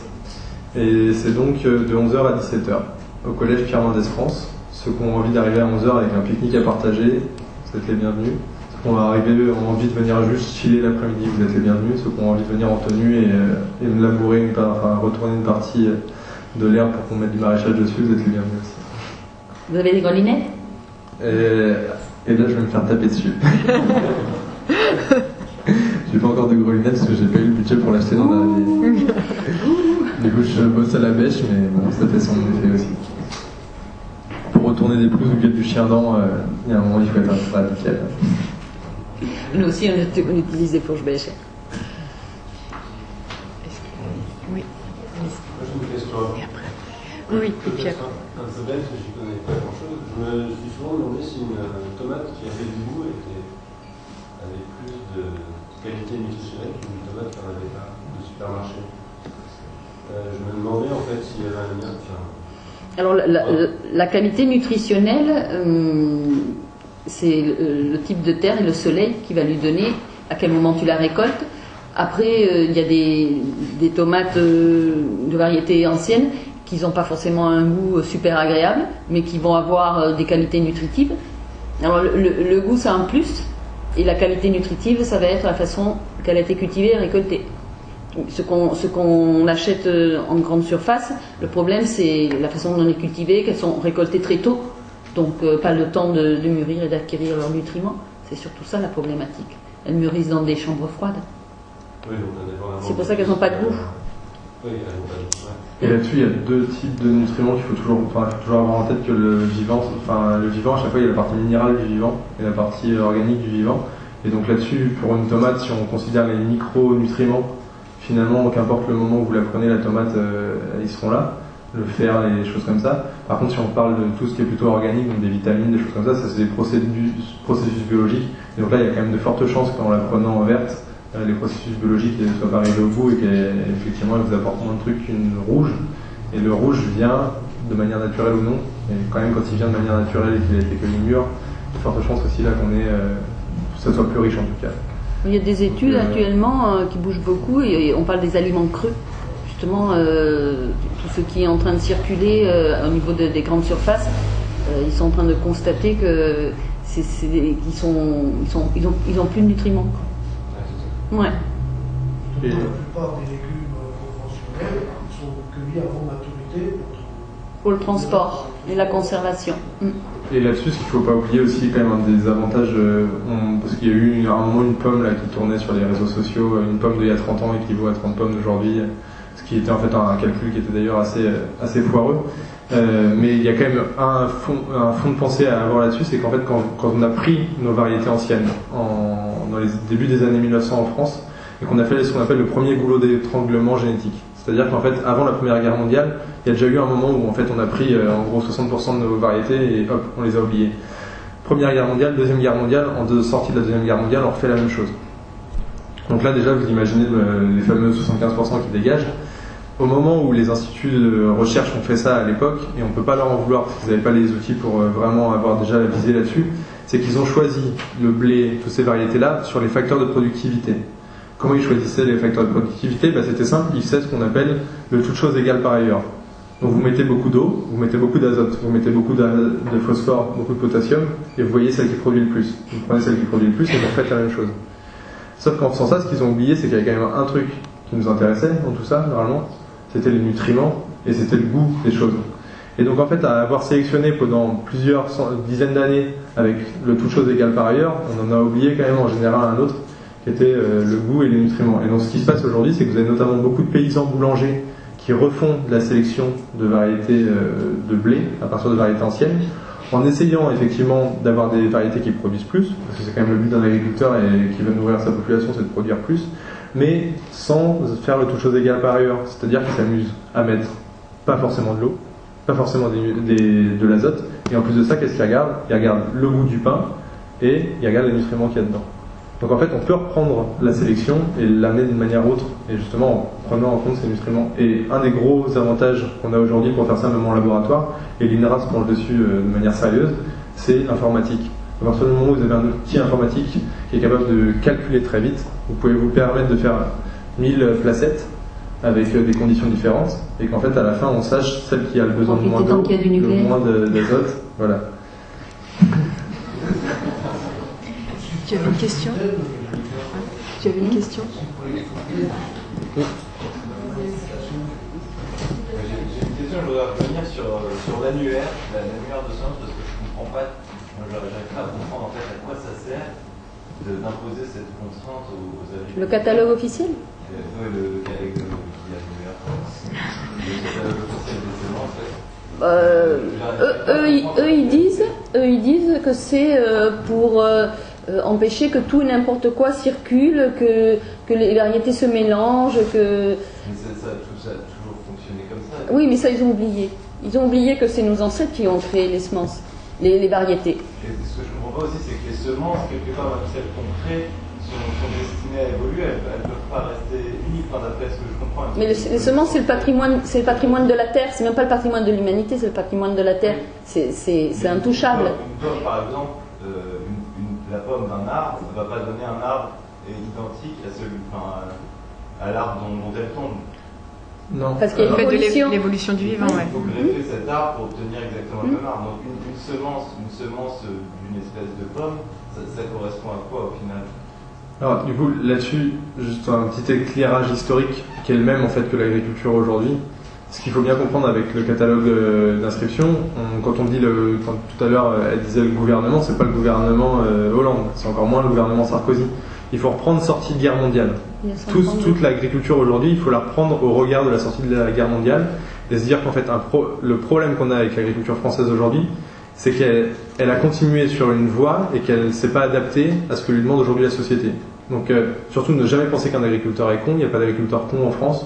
Les agriculteurs font ce qu'on leur a demandé de faire au regard des finances qu'on leur a données à travers les subventions de la PAC et à travers ce que tout le monde a voulu derrière à ce moment-là. On sort de la Seconde Guerre mondiale et le seul objectif en France c'est de nourrir la population. Ça il faut se le remettre en tête quand même. À cette époque-là, les choix qu'on a fait c'était pas des choix qui étaient complètement absurdes, c'était celui-là. Ce qui se passait, c'est qu'en sortie de guerre, comme on le voie d'ailleurs dans les pays en voie de développement en ce moment où c'est la crise, c'est que vous avez toujours des petits malins qui profitent des autres. Un petit malin qui veut profiter de gens qui ont faim, qu'est-ce qu'il fait? Eh bien, il vend des graines de qualité de merde, croisées, et qui sont pas homogènes, qui sont pas justement pas homogènes au sens homogène multinational, mais en tout cas qui étaient issus de sélection depuis des années, de sélection massale. Et donc, qu'est-ce qui s'est passé? C'est que le gouvernement à cette époque-là s'est dit, si on veut quand même réussir à nourrir notre pays demain, il faut qu'on arrive à faire un catalogue et qu'on vende aux agriculteurs des graines de qualité pour qu'ils, en tout cas aussi celui qui achète par exemple son engrais. Parce que c'était des mecs qui s'endettaient à l'époque avec le plan Marshall et tout ça pour nourrir la France. Il fallait quand même qu'ils achètent de l'engrais pour une plante qui allait pousser, pas pour des graines de merde. Et donc en fait on a mis en place le catalogue à cette époque-là. Et à ce moment-là on avait je pense raison de le faire. Le seul problème c'est que derrière c'est toute la déviance en fait des 50 ans. on aurait dû en 60 être capable de se dire, ben voilà, on arrive à nourrir la France, on a compris comment ça marchait. Qu'est-ce qu'on fait maintenant? On aurait dû se reposer la question. Sauf qu'en fait, on a continué en allant toujours plus vite, toujours plus drastique, et avec les déviances que ça comporte aujourd'hui.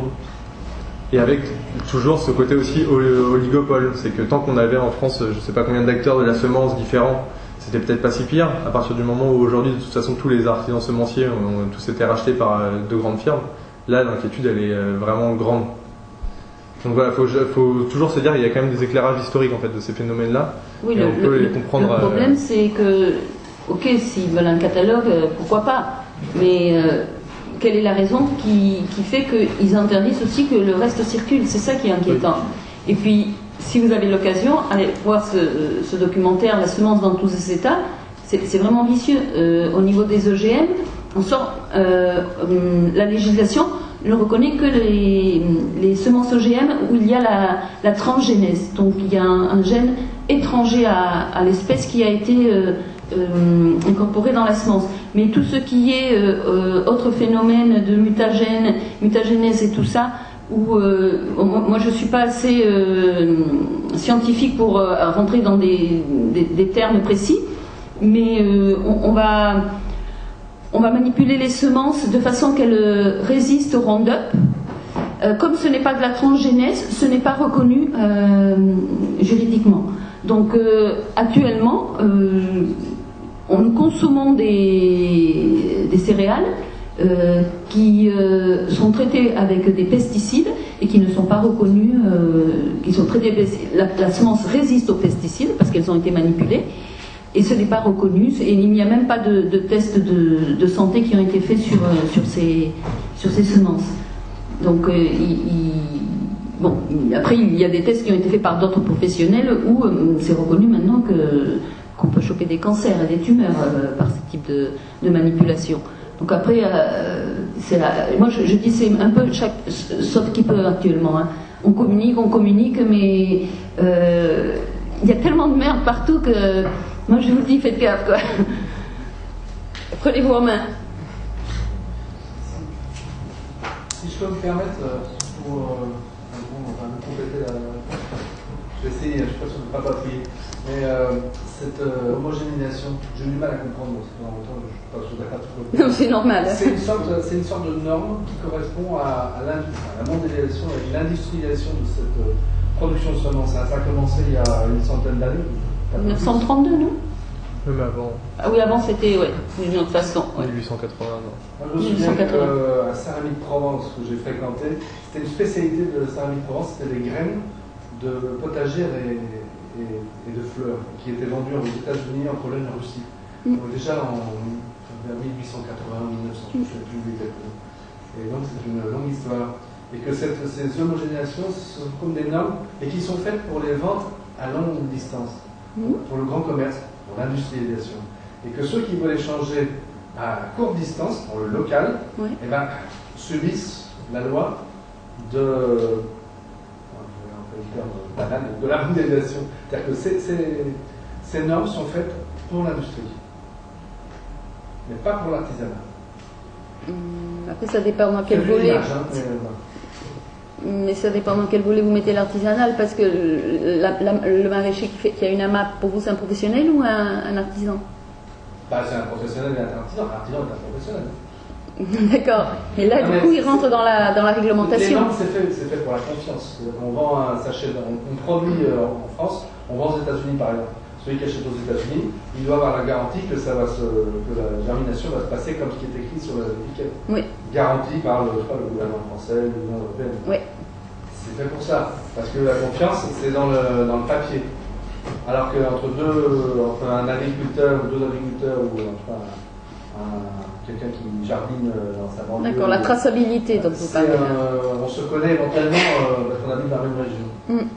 Et ces normes ne sont pas faites pour ceux qui habitent dans la même région. C'est fait pour des gens qui ne se connaissent pas et qui vont avoir la garantie sur une papier. C'est ce que je veux dire. C'est la manière dont je vois les choses. Oui, mais alors pourquoi interdire les autres? Alors, j'ai pas dit. Bon, je répondais que sur une question. On a dit qu'il faut. Oui, c'est une traçabilité en somme. Ça notre aubergine. On ne peut pas vouloir tout cultiver dans la même région. et tout consommer dans la même région. Si on accepte ça, on peut se dire, ah ben oui, il peut y avoir des normes pour l'industrie, et je simplifie, des normes pour l'artisanat. Pour simplifier, pour schématiser. Ah ben oui. Oui, tout à fait. Le problème, c'est qu'ils ne laissent pas faire. Mais voilà, c'est pas. Il me semble que c'est pas. J'ai envie de dire que ça prouve que c'est les multinationales qui veulent imposer leurs lois pour leur intérêt, parce qu'elles ont les moyens de payer les inscriptions. Voilà, oui. Mais ça, c'est pas le pire, ça, c'est ce qu'ils sont en train de faire. Et là, maintenant, l'OGM est en train de passer à l'histoire. Maintenant, ils vont sur de la création au niveau de cellulaire, quoi. Je sais pas comment c'est le terme, t'as entendu parler, là, des... La mutagenèse dirigée. Ben là, en somme, il crée une semence. Ouais. Comment ça s'appelle c'est de la création génétique, quoi. Ils vont prendre des souches de plusieurs trucs, puis ils vont créer de la semence. C'est même plus l'OGM, c'est même plus de la transgénèse, c'est la génétique, quoi. C'est la biologie de synthèse, quoi. Ouais, quelque chose comme ça. Et là, maintenant, c'est parti, quoi, c'est parti. Ce qu'il y a, c'est qu'ils ne regardent pas la répercussion qu'il y a sur nous, sur notre santé. Donc, ils mettent en circulation toutes ces choses-là. Il y a plus en plus de preuves comme quoi c'est nocif, mais ce n'est pas interdit, ça continue à circuler. Donc, ils font circuler du poison, et c'est consenti. On dit consenti ? Voilà. Et ce catalogue-là dont vous parlez, c'est un catalogue européen, français, chaque État a son catalogue ou ça se passe comment au niveau européen par exemple? Alors le catalogue il est européen, mais tous les pays n'ont pas les mêmes lois. Les lois qu'il y a en France sur les semences, je crois qu'il y a des pays où ils sont beaucoup plus tolérants au niveau des semences qui ne sont pas inscrites. Toi qui as bougé là-bas, hein, ils sont beaucoup moins stricts. Hein, les pays de l'Est, les derniers entrées dans l'Union Européenne, de toute façon, ils n'ont pas le choix. Ils sont encore tous au système de il y a 40 ans chez nous. Donc, Le codex alimentarius, c'est pas international, ça? Je sais pas ce que c'est le codex alimentarius. C'est un catalogue aussi, c'est un catalogue de l'alimentation. Codex alimentarius. Vous parlez de ça, le codex alimentarius? Tu connais ça?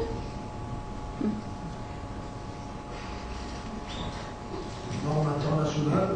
Et donc, ce qui permet d'inscrire aussi, par exemple, une semence dans ce catalogue-là, c'est forcément donc, des questions de transport plus facile, les questions de sanitaire, on va dire de santé publique ne sont pas prises en compte là-dedans. Donc par exemple, je sais pas, une espèce qui est susceptible d'être nocive pour la santé. Ah non, c'est pas l'espèce, hein, c'est pas dans le cadre du légume, c'est dans le cadre de ce qu'ils font aux semences. Les semences qui sont faites en laboratoire. Donc une semence qui est susceptible d'être nocive pour notre santé. Oui. Va quand même être inscrite dans ce catalogue-là, oui. Seulement parce que elle se conserve. Parce que c'est toléré, c'est toléré. C'est toléré. Il n'est pas censé être nocif. Il y avait une question. On va peut-être, si vous avez des questions, levez la main parce que pour que ça ne parte pas dans tous les sens. C'est une question plutôt pour Simon. J'ai vu récemment dans Paris des petits écriteaux sur les parterres autour des arbres. Vous nous proposez aux riverains de cultiver les parterres. Est-ce que tu peux nous parler un peu de ce projet, si ça marche? Alors du coup, ça c'est assez marrant parce qu'on est revenu du voyage. Nous, on comptait écrire à la totalité des municipalités françaises pour leur dire de lancer le truc. Et en fait, ils avaient envoyé des gens avant nous faire le voyage, je crois. Parce que la mairie de Paris lançait le projet 8 mois après notre retour. Et en fait, à Hanovre et dans beaucoup de capitales en fait, européennes, le permis de végétaliser existe déjà depuis bien longtemps. Donc les retours étaient assez fructueux. À Hanovre notamment, tu as la plupart des pieds d'arbres où en fait tu as à chaque fois des fleurs ou des plantes ou des choses comme ça. Et ça fait longtemps qu'à Hanovre, il y a un service carrément dédié de la mairie qui se balade en camion avec de la terre et des planches. Et à partir du moment où tu as envoyé ta lettre et que tu as l'accord, ils viennent, ils te ramènent la terre, les planches, clac, c'est fait. Tu as ton permis et à toi de jouer. Le permis par la ville et pas par c'est géré par la ville et donc vous pouvez tous le demander sur les espaces que vous le souhaitez, le permis de végétaliser. Il suffit d'envoyer donc une lettre, on vous envoie un permis de végétaliser pour cet endroit-là. S'il y avait mon ami Gab de Guérilla Gardening qui était là, il vous dirait que n'attendez pas le permis de végétaliser de la ville et faites-le vous-même, on n'a pas besoin des municipalités pour agir. Voilà, c'est une sorte d'institutionnalisation d'une chose qui se faisait avec la Guérilla Gardening avant, qui a ses inconvénients parce qu'effectivement c'est des papiers, c'est cadré, qui a un avantage, c'est qu'il y a plein de gens quand même qui ont besoin des lois de la société pour agir, et qui ne se sentent pas de le faire en opposition et qui là aujourd'hui peuvent se permettre de le faire. Donc comme d'habitude, avantage et inconvénient d'institutionnalisation du projet. Il y a certaines villes de la périphérie qui commencent à s'y mettre, ouais. Il y a le mouvement Incroyable Comestible aussi. Je sais pas Paris, je pense qu'il doit y avoir des... À Paris, il est organisé du coup par quartier et par arrondissement. Vous avez des Incroyables Comestibles dans chacun des quartiers qui ont été très médiatisés par le film Demain, Todd Morden. Je pense que tout le monde en a entendu parler. L'idée de cultiver chacun au pied de chez soi. Et avec du coup, pareil, encore une fois, les avantages d'Incroyable Comestible, c'est que c'est simple à mettre en œuvre et que c'est très citoyen. Les inconvénients, c'est qu'en général, la production est quand même rapidement dégradée. On a quand même des retours dans certains endroits qui sont pas fabuleux, entre la pisse des chiens, l'ivrogne qui... C'est quoi la différence avec les parterres végétalisés?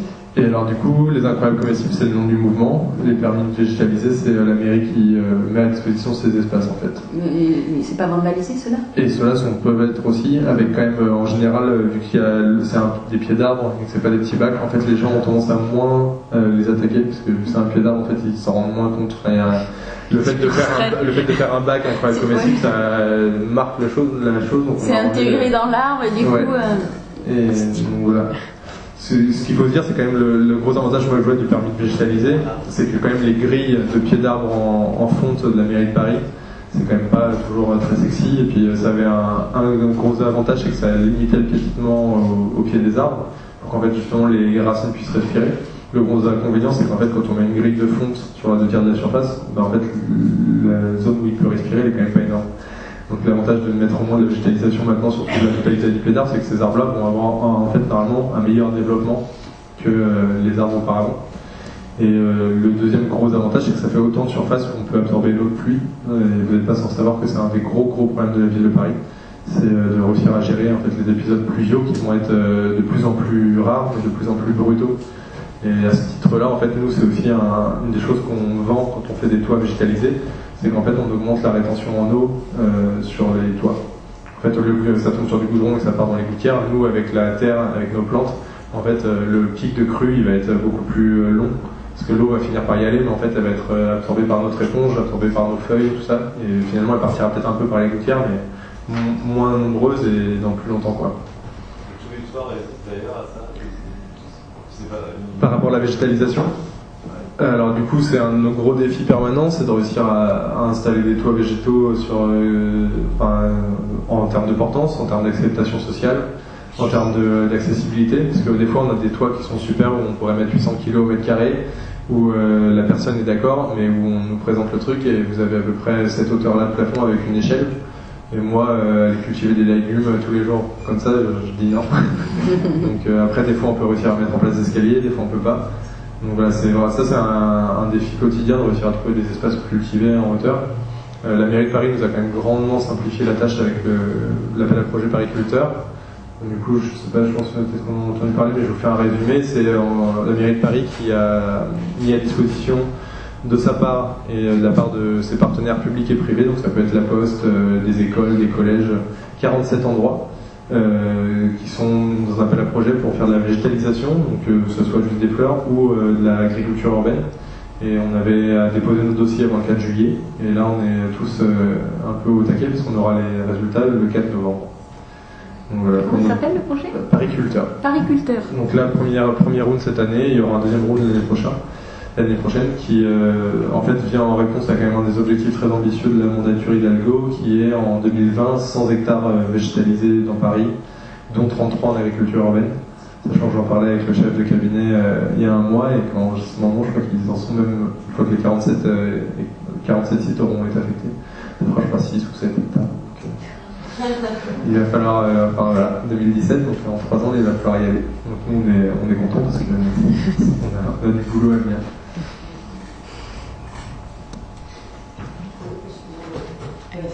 Cette commission consulaire, je voulais vous demander, vous avez plein de projets pour végétaliser les toits et tout.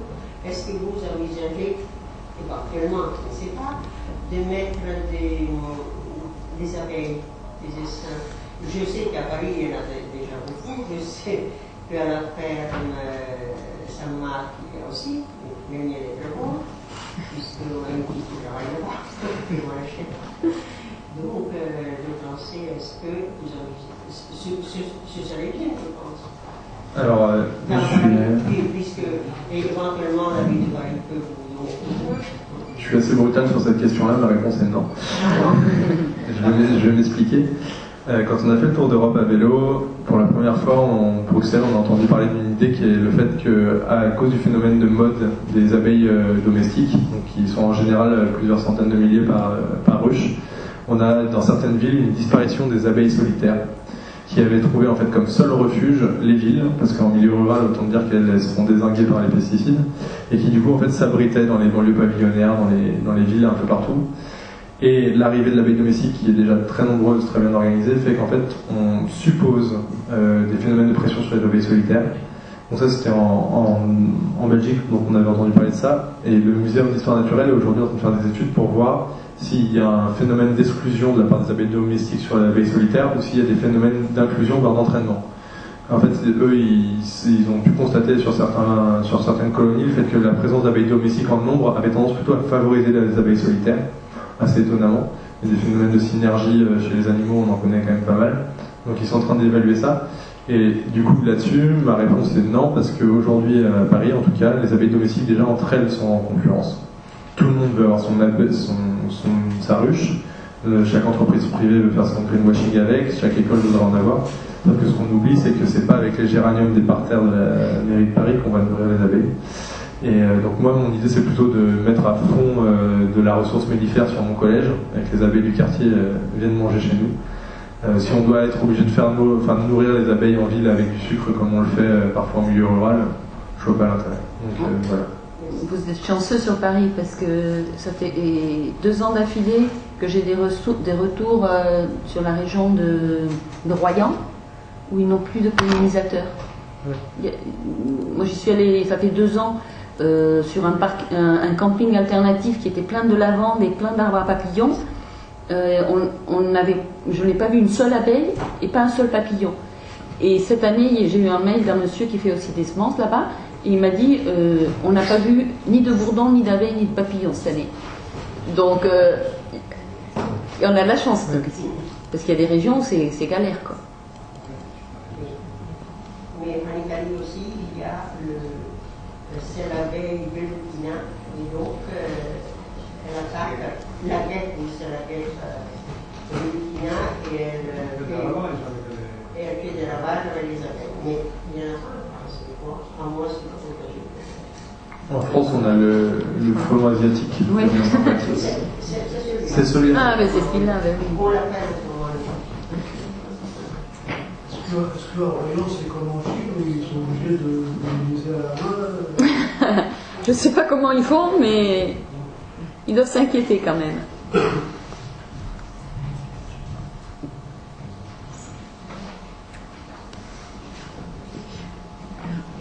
Moi j'avais une petite question aussi. Si des gens ici veulent retourner à la campagne et faire un petit stage pour apprendre à produire des semences, est-ce que sur un week-end c'est raisonnable, c'est accessible ou ce sera le plaisir de la découverte? Comment ça se passe? Alors déjà, avant d'apprendre à faire des semences, je pense qu'il faut déjà apprendre à cultiver quelques légumes.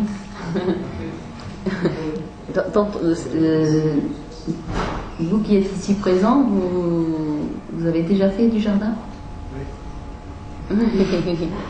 Les autres, vous avez déjà fait du jardin? Oui? Donc vous êtes prêts à faire des semences alors? C'est la...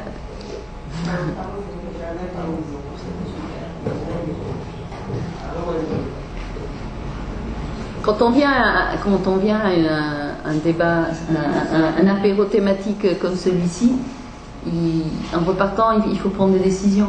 Il faut dire, bon, je vais trouver un endroit pour faire du jardin, je vais participer à une association comme celle de Simon pour apprendre à faire du jardin. Et voilà, il faut se mettre en marche, il faut réagir. Il ne faut pas que être spectateur, il faut être acteur.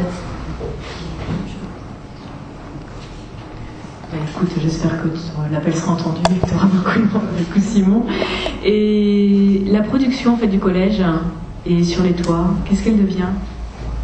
Alors du coup, on a, sous réserve qu'il ne soit pas pollué, on a 4 destinations. La première, c'est la vente directe, tous les jeudis dans le 20e, dans 4 endroits différents. Tous les jeudis, le premier, le deuxième, le troisième, on change d'endroit. Autour du quartier Sainte-Blaise, on vend notre production en direct aux consommateurs.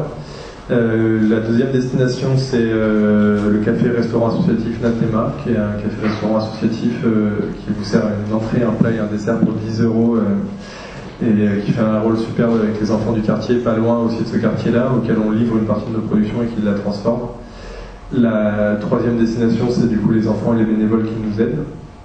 Et la quatrième qu'on est en train de mettre en place, c'est on a une classe SECPA au collège, donc c'est section d'enseignement général professionnel adapté. Donc c'est des enfants qui sont en général en situation d'apprentissage scolaire un peu différente que classique et qui ont dès la quatrième des cours de cuisine notamment pour certains.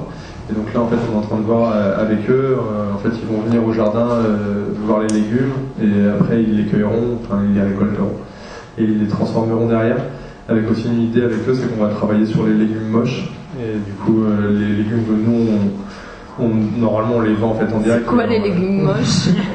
C'est les légumes, en ce moment, c'est par exemple la tomate verte, que voilà, les enfants ne comprennent pas qu'on puisse faire des choses avec les tomates vertes. C'est la carotte qui est biscornue, c'est leur montrer qu'on peut faire des choses avec. Enfin voilà, c'est plus de la sensibilisation. Les panais même les panais, on a des beaux et des moches. Non, en fait, c'est pour leur montrer que quand ils vont devant un étal ou quoi, ils peuvent acheter une tomate qui est pourrie et en faire quelque chose en fait. Voilà. Et notamment travailler sur ce chiffre magique quand même qu'il faut toujours avoir en tête, c'est dans le monde 30% de gaspillage alimentaire post-récolte et on n'arrive pas celui avant récolte. Donc ça veut dire que tout ce qui est récolté, vous en avez 30% qui part à la poubelle. Voilà, ça dépend des pays, ça dépend des endroits, mais il faut l'avoir en tête quand on vous fait le coup. Je pense à certains hommes politiques actuellement qui vous racontent qu'on est trop nombreux sur Terre et que c'est ça c'est le problème, il est démographique. En tout cas, au niveau alimentation, on n'a pas de souci là-dessus. Aucune partie va dans les cantines scolaires? Alors en France, on préfère manger de la merde tracée que des bons trucs non tracés. Et alors en fait, en plus de ça, j'ai souvent une comparaison, c'est que la plupart des cantines à Paris savent monter des meubles Ikea, mais ils ne savent pas faire un tabouret en bois. Donc ils font de l'assemblage à partir de boîtes de conserve, mais ils ne sauraient même pas travailler avec des produits bruts. Voilà. Et ça se décide à d'autres niveaux. Et là-dessus, vous avez un très très bel exemple pour lequel il faut faire du lobbying, c'est la mise en régie agricole de Montsartou, qui est une ville près d'Aix-en-Provence, qui a choisi de créer un agriculteur payé par la municipalité. Montsartou, c'est une ville de 12 000 habitants, et donc ils ont choisi de faire ce choix-là, de réinternaliser en fait carrément la production agricole pour leur cantine. Ils servent que du bio à leurs enfants, et ils ont réussi à diminuer de 20 centimes le coût de chaque repas. Parce qu'ils ont justement réduit le gaspillage alimentaire et la solution elle est là en fait. Donc le traditionnel, non on passe pas en bio parce que ça coûte trop cher. Comment? La production pourrait être suffisante en milieu urbain pour... Non. Et de toute façon moi c'est pas mon souhait non plus.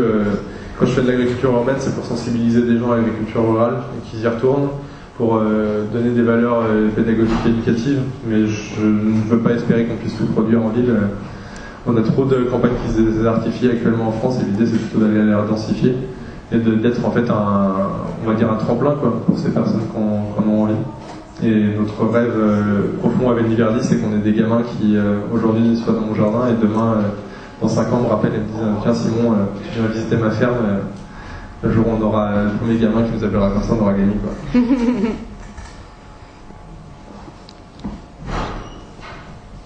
Ok, Je vais peut-être vous proposer de conclure. De toute façon, il va nous rester un temps pour échanger autour d'un l'apéro. Je tenais à vous remercier. Je remercie à nouveau les intervenants qui nous ont fait voyager à leur façon, qui nous ont donné, je crois, des clés d'action, aussi de réflexion et d'action. Et je pense que c'est aussi, comme le suggérait Véronique, c'est des choses qu'on vient chercher. Réflexion. Et puis donc je vous incite à l'action. Il y a des actions accessibles à Paris, c'est ce que nous a montré Simon. Donc merci pour votre participation également. C'est important pour nous. Je pense qu'il y a eu beaucoup d'idées échangées. Toutes ne sont pas forcément celles de Sol exactement, mais c'est pas l'objet. C'est justement que plusieurs opinions puissent s'exprimer. Je terminerai, donc je vous remercie à nouveau tous, et puis je vous annonce le prochain apéro thématique qui aura lieu le 16 novembre autour de l'accès à la protection des ressources naturelles avec Raja Gopal qui est un partenaire indien. Audrey, je te laisserai rajouter un petit mot si tu veux être plus précise. Et puis voilà, maintenant il nous reste un temps pour discuter de façon conviviale. On doit rendre les lieux à 21h45, mais d'ici là, il nous reste un temps pour le partage, pour continuer le partage. Merci beaucoup.